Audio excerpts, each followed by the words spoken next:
లలిత jewellers వారి double ధమాకా offer. అన్ని బంగారు నగలపై తరుగులో 1% తగ్గింపు. పాత బంగారు నగల ఎక్స్చేంజ్ పై గ్రాముకు 150 రూపాయలు అదనంగా పొందండి.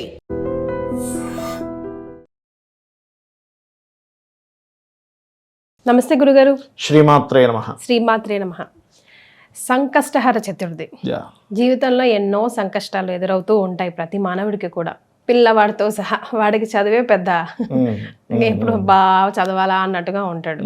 సో ఇలాంటి చిన్న పెద్ద సంకష్టాలన్నీ దూరం అవ్వాలంటే ఈ సంకష్టహర చతుర్థిని ఎలా సద్వినియోగం చేసుకోవాలి గురుగారు? తప్పకుండా. అయితే మీరు ఒక మాట అన్నారు, పిల్లవాడికి చదువు కూడా కష్టం అని. కానీ నిజంగా చూస్తే తల్లిదండ్రుల పాయింట్ ఆఫ్ వ్యూలో చూస్తే అది కష్టం కాదు, పిల్లవాడి దృష్టిలో చూస్తే కష్టం. ఎందుకంటే తల్లిదండ్రుల పాయింట్ ఆఫ్ వ్యూలో ఎలా ఉంటుందంటే, వీడు చదివితే వీడు బాగుపడతాడు, మంచి అభివృద్ధికి వెళ్తాడు, మంచి జాబ్ వస్తుంది, మంచి కెరియర్ ఉంటుంది, మంచి లైఫ్ ఉంటుంది. అజ్ఞానంలో ఉన్నప్పుడు వాడికి కష్టంగా అనిపిస్తుంది. అదే పిల్లవాడికి లేదు చదువుకుంటే మంచి లైఫ్ ఉంటుందని మైండ్లోకి వెళ్తే అది కష్టంగా అనిపించదు. ఇక్కడ ఏమవుతుందంటే, మనం కూడా చాలా విషయాలు కష్టం కాని కష్టం అనుకుంటుంటాం. సంకష్టహరి చతుర్థి చేయడం వల్ల ఏమవుతుందంటే, ఫస్ట్ ఆఫ్ ఆల్ మనకి జ్ఞానం పెరుగుతుంది. ఎందుకు అంటే, గణపతి జ్ఞానకారకుడు, ఆనందకారకుడు అని చెప్తారు. మనకి లలితా సహస్రనామాల్లో కామేశ్వర ముఖాలోక కల్పిత శ్రీ గణేశ్వర అనే నామం ఉంటుంది. బండాసురుడు యొక్క తమ్ముడు ఆ లలితాదేవి యొక్క సైన్యానికి, బండాసురుడి సైన్యానికి యుద్ధం జరుగుతూ ఉంటే వాళ్ళు విజృంభించేస్తున్నారని తట్టుకోలేక ఒక విఘ్నశిలా యంత్రాన్ని పైనుంచి విసిరేస్తాడు. అప్పుడు ఆ విఘ్నశిలా యంత్రం ఎక్కడ పడితే వాళ్ళందరికీ కూడా నిరుత్సాహం వస్తుంది. ఏం యుద్ధం చేస్తాం, అలా నిద్రపోతాం, ఎంత బాగుందో నిద్రపోతే, ఈ యుద్ధాలు ఈ గొడవలు ఇవన్నీ అవసరమా మనకి, నిద్రపోతూ ఉంటారు. అప్పుడు ఈ వారాహి అమ్మవారు ఈ మంత్రిని, అంటే శ్యామల అమ్మవారు మంత్రిని అంటారు అమ్మవారిని, నిద్రలేదు లేకంటే ఏంటి మీరు నిద్రపోతున్నారు ఏంటంటే, ఈ యుద్ధం చేస్తాం ఎంత బాగుందో నిద్రపోతాయి అని చెప్తుంటే, బాబు ఇదేమిటారు ఇలా తయారయ్యారని లలిత అమ్మవారికి వెళ్ళి చెప్తారు. చెప్తే అప్పుడు అమ్మవారు అంటుంది, ఏమైందో నాకు తెలుసులే అని అయ్యవారి వైపు చూస్తుంది, శివుడి వైపు. నువ్వేం చేయొద్దన్నాగానే, నువ్వు కూర్చోమన్నాగా నేను కూర్చున్నా అంటాడు. ఇద్దరి ముఖం నుంచి ఇద్దరు నవ్వుకుంటారు, ఒకరి ముఖాలు ఒకరు చూసుకుని. అందుకే కామేశ్వర ముఖ ఆలోక కల్పిత శ్రీ గణేశ్వర, ఇద్దరు నవ్వుల నుంచి పుట్టినవాడు గణపతి. మన నవ్వు నుంచి పుట్టినవాడు ఏం చేస్తాడు, మనకు నవ్వుని ఇస్తాడు, ఆనందాన్ని ఇస్తాడు. అందుకే గణపతి యొక్క ఆరాధన మనకి జ్ఞానాన్ని ఇస్తుంది, ఆనందాన్ని ఇస్తుంది. జ్ఞానము ఆనందం రెండు వస్తాయి. ఎందుకు? తల పెద్దది జ్ఞానం, స్వామివారిది గణపతి. అలాంటి గణపతి వచ్చి అమ్మ ఏం చేయాలి అంటే, ఎవడో ఏదో పెట్టాడు రూపాయ తీసేసి అంటే, ఇక్కడ మనం అర్థం చేసుకోవాల్సింది విశుక్రుడు. విశుక్రుడు విషంగుడు ఇద్దరు ఉంటారు, ఆ బండాసుడి యొక్క తమ్ముళ్ళు. ఆయన వేస్తాడు అనమాట. వీళ్ళందరికీ ఇంట్రెస్ట్ లేకుండా పోవాలి, అలా నిద్రపోతుంటుంటే మన సైన్యం విజృంభించవచ్చు అనే భావనతో. అయితే ఇక్కడ ఎప్పుడైతే ఈ సంఘటన జరిగిందో, ఇక్కడ జరిగేటువంటి విషయం ఏంటంటే, మనం అర్థం చేసుకోవాల్సింది ఏంటంటే, అక్కడ మంత్రిని దేవి ఉంది, శ్యామలామ్మవారు ఉన్నారు, అండ్ చాలా యోగిని దేవతలు, చతుషష్ఠి యోగిని గణ సేవిత అంటూ ఉంటారు. అంటే 64 కోట్ల యోగిని దేవతలు ఉన్నారు అక్కడ అమ్మవారి దగ్గర. అదేవిధంగా అన్ని రకాల వీళ్ళు ఉండగా గణపతిని ఎందుకు పిలిచింది? పోర్ట్ఫోలియో ఏదైనా ఆటంకం జరిగితే తొలగించేవాడు గణపతే. శివుడు ఉన్నాడు, అమ్మవారు ఉంది, లలిత అమ్మవారు ఉంది అక్కడ. మరి శ్యామల, వారాహి వీళ్ళందరూ ఉండగా గణపతిని ఎందుకు పిలిచారంటే, గణపతిదే పోర్ట్ఫోలియో అది. ఆటంకాలు తొలగించడం అనేది ఆయన డ్యూటీ, అజ్ఞానం నుంచి బయటపడేయడం అనేది ఆయన డ్యూటీ. వీళ్ళందరూ అజ్ఞానంలో ఉన్నారు. ఏమని? యుద్ధం చేయాల్సింది కాస్త ఏం యుద్ధం చేస్తాంలే, ఎంత బాగుంది, శుభ్రంగా బిర్యానీ తిని పడుకుంటే అన్నట్టుగా ఉంది వీళ్ళ పరిస్థితి. అటువంటి అజ్ఞానం నుంచి ఆయన తొలగించాడు. అందుకే మనం కూడా ఏంటంటే, ఎలా గురుగారు ఆయన ఏం చేశారు అంటే, ఆయన మాయా మంత్రం ఒకే ఒక గుద్దుతో ఆ యంత్రాన్ని మొదలుపెట్టేశాడు. మనకు కూడా ఏమవుతుందంటే, ఒక్కొక్కసారి మనం కూడా కొన్నిసార్లు అజ్ఞానంలో ఇది మనం చేయలేము, అబ్బాయి ఇది ఎవడు చేస్తాడులే, ఇది మన వల్ల కాదులే, సరే ఇది అయిపోయింది ఏం చేస్తాంలే అని కొన్నిసార్లు మనం అజ్ఞానంలోకి వెళ్ళిపోతాం, ఉత్సాహం తగ్గిపోతుంది. అలా అజ్ఞానాన్ని తొలగించి ఉత్సాహాన్ని ఇచ్చేవాడు గణపతి. దాన్నే మనం సంకష్టములు అంటాం. అబ్బా కష్టము సంకష్టము.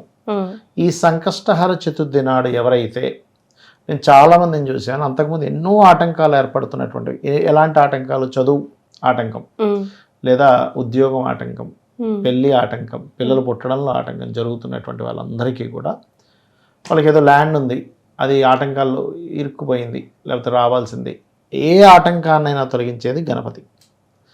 అతన్ని ఆ రోజు సంకష్టహర చతుర్థి నాడు ఉదయం పూట చక్కగా మీ కాలకృత్యాలు తీసుకుని నిత్య పూజాది కార్యక్రమంలో ముందుగా గణపతిని పూజించాలి. గరికతో గణపతిని పూజించమని చెప్తుంది శాస్త్రం. ఇందులో మనం రకరకాలు చెప్పుకున్నాం. ఇప్పుడు ఏది రకరకాల మార్గాల్లో చేయొచ్చు గణపతిని. ఇందులో సంతానం కలగట్లేదండి ఎవరికైనా, గణపతి తర్పణ ప్రియుడు అంటూ ఉంటారు. అంటే తర్పణం అంటే చాలా ఇష్టం ఆయనకి. ఒక్కొక్క దేవతకి ఒక్కొక్క ప్రియత్వం ఉంటుంది. దుర్గాదేవి హోమ ప్రియత్వం, విష్ణువు అలంకార ప్రియుడు, శివుడు అభిషేక ప్రియుడు, అలాగే ఇతను తర్పణ ప్రియుడు. సూర్యుడులాగా, సూర్యుడు కూడా తర్పణ ప్రియుడే. అయితే ఈ తర్పణ ప్రియుడైనటువంటి గణపతిని గనక గంధపు నీటితో గనక తర్పణం వదిలితే సంతాన ప్రాప్తి. ఓకే, అలాగే శత్రుబాధలు ఎక్కువగా ఉన్నాయి, కుంకుమ నీటితో తర్పణం చేయాలి. ఏదైనా మంత్రపూర్వకంగా చేయాలి గురుగారు? గణపతి మంత్రంతో చేసుకోవచ్చు, గణపతి మంత్రాన్ని చేసుకోవచ్చు. లేదా మూల మంత్రం ఎవరి దగ్గర గురువు గారి దగ్గర తీసుకున్నారు, ఆ మూల మంత్రంతో చేసుకోవచ్చు. ఇంట్లో చేసుకోవచ్చు, తప్పేం కాదు. అదేమి ఇంట్లో చేయకూడనటువంటి మూర్తి ఏం కాదు కదా, చక్కగా చేసుకోవచ్చు. అండ్ అదేవిధంగా మరొక విషయం ఏంటంటే స్వామివారికి గుంజీలు తీయడం చాలా మంచిదని చెప్తూ ఉంటారు. ఎందుకంటే ఆయన ఆనందిస్తాడంటారు. ప్రదక్షిణము గుంజీలు తీయడం అనేటువంటి చాలా ప్రధానమైనటువంటి అంశంగా చెప్తూ ఉంటారు. అదేవిధంగా మీరు ఏదైనా ఒక తీపి కబురు వినాలి అనుకుంటున్నారు, తీపి పదార్థాన్ని నైవేద్యంగా పెట్టమని చెప్తారు శాస్త్రంలో. బాగా ఎక్కువ ఆటంకాలు ఉన్నాయి, గరిక నీటితో తర్పణం చేయాలి, గరికతో హోమం చేయాలి. ఇట్లా రకరకాల అంటే తాంత్రికమైనటువంటి వాటిల్లో కొన్ని మంత్ర సంబంధించిన, యంత్ర సంబంధించిన, తంత్ర సంబంధించిన వాటిలో ఇలా చెప్పడం జరిగింది. మనకు ఒక గణపతి కాదు, 32 గణపతులు అని చెప్పారు శాస్త్రంలో. కొన్ని శాస్త్రాలు అయితే 52 గణపతులు కూడా చెప్పారు. ఇలా రకరకాల గణపతులు. ఇప్పుడు మనకి శక్తిపీఠాల విషయంలో కూడా కొన్నేమో 51 శక్తిపీఠము, అష్టాదశ శక్తిపీఠాలు 18 అని చెప్పారు, కొన్నిట్లో 108 అని చెప్పారు. ఇంకా కొన్ని దేవతా వాటిల్లో అయితే 64 కోట్ల శక్తిపీఠాలు ఉన్నాయని చెప్పారు. అట్లా ఏంటంటే మనకు కనబడనటువంటి చాలా ఉంటాయి. అంటే ఒక మంత్రములో ఉండే బీజాక్షరాలను బట్టి ఆ గణపతి యొక్క రూపం మారుతూ ఉంటుంది. అది ప్రతి దేవతా విషయంలోనే ఉంటుంది, ఉపాసకులకు తెలుస్తూ ఉంటుంది. ఇప్పుడు గణపతులు చాలా రకాల, ఉచ్చిష్ట గణపతి అంటాం, హేరంబ గణపతి, లంబోదర గణపతి, రకరకాలు ఉంటాయి. అలా ఏంటంటే మీరు గణపతిని ఏ సంకల్పంతో ఎలా అయితే ధ్యానిస్తారో ఆ యొక్క విషయంలో మీకు ఆటంకం తొలగించడానికి గణపతి చాలా చక్కగా పనిచేస్తాడు. అలాగే ఎవరికైనా బాగా ఆటంకాలు ఉన్నాయి, లైఫ్లో అన్ని ఇరుక్కుపోయి ఉన్నాయండి అంటూ ఉంటారు. అలాంటి వాళ్ళు ప్రతి చతుర్దశికి చేస్తూ ఉన్నట్లయితే వాళ్ళ లైఫ్లో ఒక 1 year అయ్యేసరికి చాలా మార్పు వస్తుంది వాళ్ళకి. అసలు వాళ్ళకి తెలియకుండా అన్ని క్లియర్ అయిపోతాయి సమస్యలన్నీ కూడా. నమ్మి ముందు స్టార్ట్ చేయాలి కదా గురుగారు? శ్రద్ధగా చేయాలి, మీరు అన్నట్టుగా నమ్మి స్టార్ట్ చేయాలి, దాన్ని కంటిన్యూ చేయాలి, శ్రద్ధగా చేయాలి, భక్తిగా చేయాలి. కొంతమంది వ్రతంగా కూడా చేస్తుంటారు సంకష్టహర చతుర్థి. ఇంకోటి ఏంటంటే మీకు అపర కర్మలైన, దేవతా సంబంధించిన కర్మలకైనా ముందు గణపతే. మరి మీరు మామూలుగా పెద్దలకి చేస్తూ ఉంటారు కదా పిండ ప్రధానాలు అవన్నీ, అప్పుడు కూడా గణపతినే ముందు పూజించాలి. అట్లా కాబట్టి గణపతి యొక్క ఆరాధన అనేటువంటిది, మీరు ఎందుకు ఎవరికైనా డిప్రెషన్గా ఉన్నారనుకోండి, 1 గణపతి 2 దుర్గని కనుక స్మరించుకుంటే వాళ్ళకి ఇమీడియట్లీ వితిన్ సెకండ్స్, వితిన్ మినిట్స్లో ఆ డిప్రెషన్ నుంచి బయటపడతాడు. అది మీరు కావాలంటే ప్రాక్టికల్గా ఇప్పుడు ఏం చూడొచ్చు. ఓం మహాగణాధిపతయే నమః, లేదా ఓం లంబోదర గణపతయే నమః, ఓం దుర్గాయ నమః. ఎందుకంటే ఈ కలియుగంలో కలౌ చండీ వినాయక అంటే త్వరగా ఫలితాన్ని ఇచ్చేవి చండీ ఒకటి, వినాయకుడు ఒకటి. సో ఎస్, మీ జీవితంలో ఏమైనా సంకష్టాలు ఉంటే కనుక గురుగారు చెప్పింది పాటించండి, మెల్లగా అన్నీ తీరుకుంటాయి. ధన్యవాదాలు గురుగారు. శ్రీమాత్రే నమః. And for more videos, please subscribe to iDream. Please subscribe to iDream. Please subscribe iDream. And please subscribe to iDream. For more videos, subscribe to iDream. please like, share and subscribe to the channel. Congratulations, iDream. Subscribe to iDream. Subscribe to iDream. So subscribe to iDream Media. iDream team andarki huge congratulations. Please subscribe iDream Media. Please subscribe to iDream. Subscribe iDream. Please subscribe to iDream. iDream అంటే నా కళల ఛానల్ను subscribe చేసుకున్న నోరు తిరుగుతలేదు, మీరైతే గంట గుర్తు కొట్టండి. For more such videos, please subscribe to iDream.